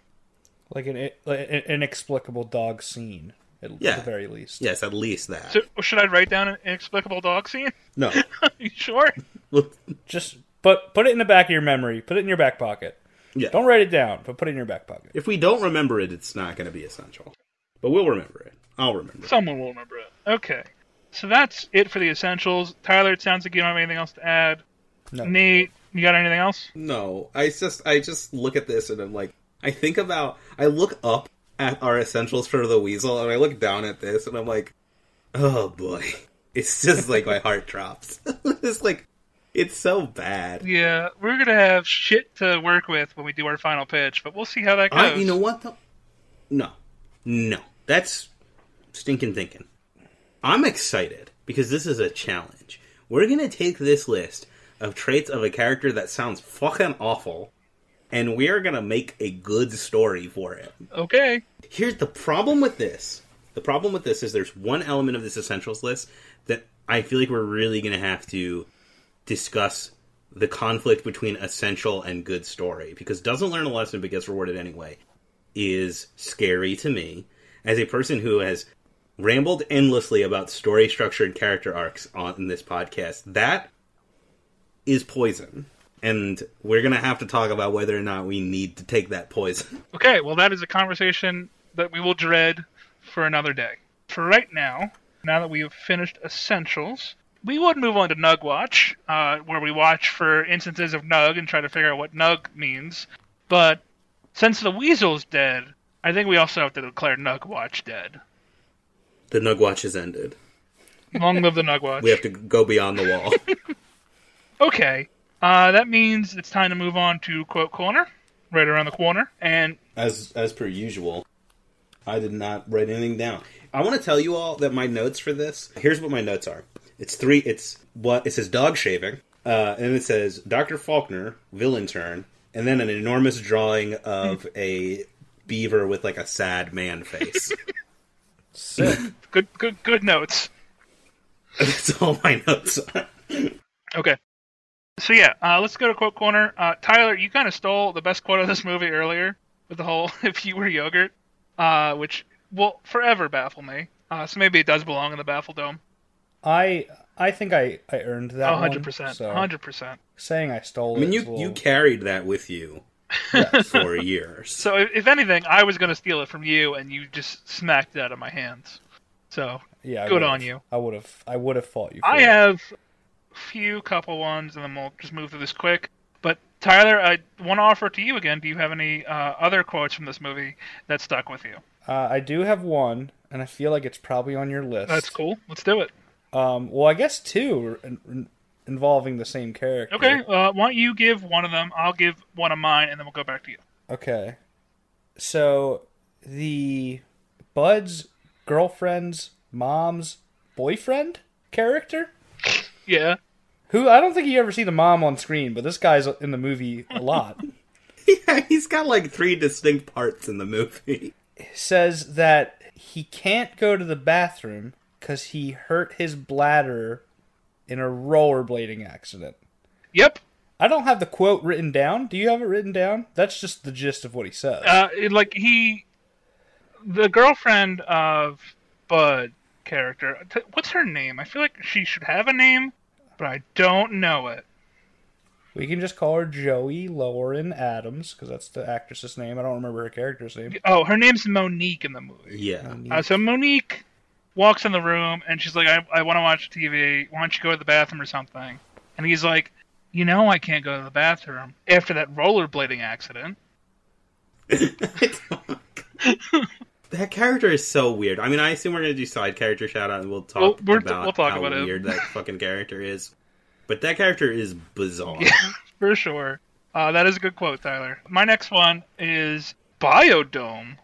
Does that mean it goes both ways? I don't know, but we do. Oh, yeah. I will say that this is not an official thing that we keep track of on this podcast in writing, but I keep track of it in my mind. And they have not unseated Professor Mellon as the bisexual icon of this podcast. No, but it was clearly a reference to them being bisexual, which is... It reminds me of this thing. There's at some point during the Attitude Era in WWF, there was a point where, like, DX, Triple H was sitting in on commentary with Jerry the King Lawler and oh god, my brain is shutting down. He asks him if he's bilingual. Yes, he says, I'm bi a lot of things, but lingual isn't one of them. And then he's like, there's like an awkward pause, and then he says, did I just say that? That's a good bit. But also, this movie goes out of its way to establish the characters are bisexual and then never does anything with it. No. I mean, I think that's just them making fun of the idea of... I don't think that that's representation, Josh. I think that's them making fun of the idea of someone being bisexual. Yeah, no, I'm not saying it's representation. What I'm saying is it's fucking weird. And it's just a weird quote that stood out to me. Yeah. Tyler, what's your next one? Oh, wait, I have one. Actually, I realize now. Yeah, skipped Nate. Detail to us the sad beaver, please. It's when they're... Yeah, the sad beaver has informed me that I remembered a quote, which I have looked up, so I have the exact wording. When they're talking about they're scared that their girlfriends are going to hook up with swimmers, the way that they talk about the swimmers is, Bud says, shaved down pool Nazis oiling up our women and swimming with them in an Olympic-sized toilet. Man, he really hates pools. Yeah. Or does he just use pools as a thing to pee in? Well, it's probably... Look, I mean, knowing these characters, it's probably the latter. For sure. Good quote. Tyler? Same characters before. Okay, so Russell again. Where he points out that Bud and Doyle are on TV and revealing to Monique that they are now famous and are with these beautiful scientist women. And he advises his girlfriend's daughter that she needs to go out and hump. Wait, let me try that again. Hump. There you go. He gets a good pop. Good pop. Hump. Hump. Hump. There we go. That was a good one. I do want to note, this probably should have been the Baffle Dome, but I want to note that one of the, because we keep talking about these scientist ladies that aren't characters. But one of them is played by Kylie Minogue. Yeah. I was literally going to say that, you bitch. Scooped ya. We danced around that the whole time. We didn't even talk about it when we watched the movie. Yeah. And I was like, do these guys know that it's Kylie Minogue? I was kind of thinking about it. I was going to bring it up at some She point. barely has any lines. She makes out with Stephen Baldwin for 2 full minutes. And that's it. That's the entirety of her presence in this movie. For Kylie Minogue, the Australian singer-songwriter and actress, who's very widely well known. Yeah, why was she in this movie? She's for real famous. She was trying to act for a bit. She was also in the Street Fighter movie. She was in the Street Fighter. That's fine, but there's no acting in this movie for her. There's no lines. There's nothing. She does seductively eat a carrot. That was, I'm not gonna lie, it was pretty. That was the other one. Oh, I'm pretty sure that was her. No, that's Kylie Minogue. Okay. You're confusing. This movie's broken my brain. The other girl with Kylie. Yeah, I was like, wow, her eyesight's gonna be so good. Yeah, that's hot. That's what's so hot. Glasses are ugly. All right, I'm gonna just finish my couple quotes real quick, and so we can move on because I think we're already going pretty long on this podcast for this awful movie. Let's talk about the Squirrel and the Stud. Yeah, 2 nicknames that they have that are basically only ever referenced once and don't mean anything. Yeah, they just use it as a way to pick up chicks somehow, and I don't know if it's ever worked, but it's very weird. Comes out of nowhere. There's a quote earlier on where I think Romulus gets disturbed by Doyle or something, and he's like, "Oh God, where'd you come from?" And Doyle's like, "My mom and the authorities are still trying to figure that out." What does that mean? I don't know. He's some kind of foundling. A foundling? Yeah, they just found him, and they don't know where he came from. He's like Joe Dirt. Wild. And then finally, when they go up to Romulus, they're like, "Hey, you got to go check something out." And Romulus is like, "Hey, if it's about Faulkner's third nipple, don't worry, I already know about it." Yeah, we don't see the third nipple. There's no payoff to the third nipple setup. No, it's just a random thing that he says, and it's never paid off. Faulkner has great hair in this, also. That's another detail we haven't touched on. He has an amazing mane of hair. Yes, even when he goes insane. It's pretty good. So that's the entirety of my quotes. It sounds like neither of you guys have any more, so we'll just move on. You're lucky you got one out of me. I know, right? And then you fucking scooped me afterwards with Kylie Minogue, you bastard. Okay, so do you guys want to do a quick side character shout-out? Sure. I got one. I got a big one. The biggest side character shout-out we've ever had. We've been dancing around this. I'm going to get us started with a side character shout-out. We got to talk about Russell, the amazing character in this movie, played by Taylor Negron, known famously from his movies as that one guy such as the Flintstones and Viva Rock Vegas again. And What? Oh, I forgot that Baldwin was also... What a strange synchronicity. and Fast Times at Ridgemont High. And other movies. And Stuart Little. Also Stuart Little. Yeah. We gotta talk about Russell, this one side character who is apparently the boyfriend of Monique's mom. And can't go to the bathroom anymore, so he can't pee her shit after that one rollerblading accident. He has to get a job because, in his own words, fucking Bill Clinton.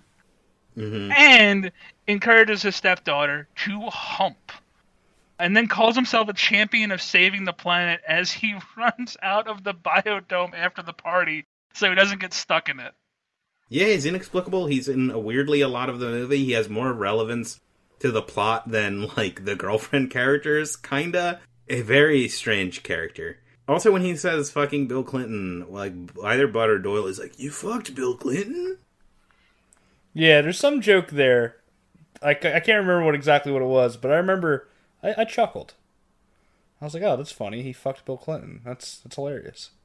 Also, like, what does that mean? That Bill Clinton made him get a job as a pizza delivery guy? I don't understand. Oh, taxes or something.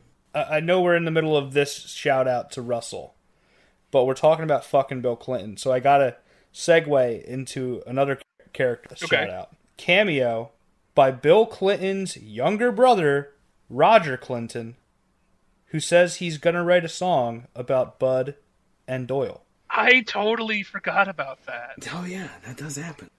Wild. I remember, I had to look it up after we watched. I'm like, who is that guy that said he's gonna write the song? And I'm like, oh, that's fucking Bill Clinton's younger brother. Weird. That's so weird. That's one of my, like, I wish I could be a president's weird brother. That'd be a great life to have. So, you don't want to. You want to be Black Sheep from the movie Black Sheep? Yeah, exactly. Most kids wish, like, you know, they had a brother, you know, when they're only children. You wish you were the brother of the president. Yeah. If I had a brother, I'd want him to be the president. And I think that's admirable of me. All Nate's wanted in life is to be his eponymous hero, Fred Claus, and be the brother of someone more famous than him. Yeah. Okay. Nate, why don't you give us that side character shout out that we all know that you have and want to talk about, because it happens.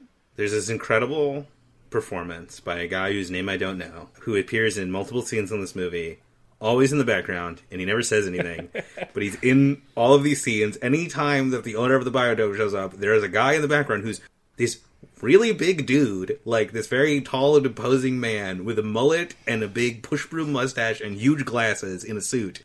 And he never says anything, but he is always in frame whenever the, like, owner is also in frame. And that's really all I have to say about him. But he's a powerful, imposing presence, and I would very much like to have sort of like a informant-style, like, corporate intrigue movie about that guy, but also he still doesn't say anything.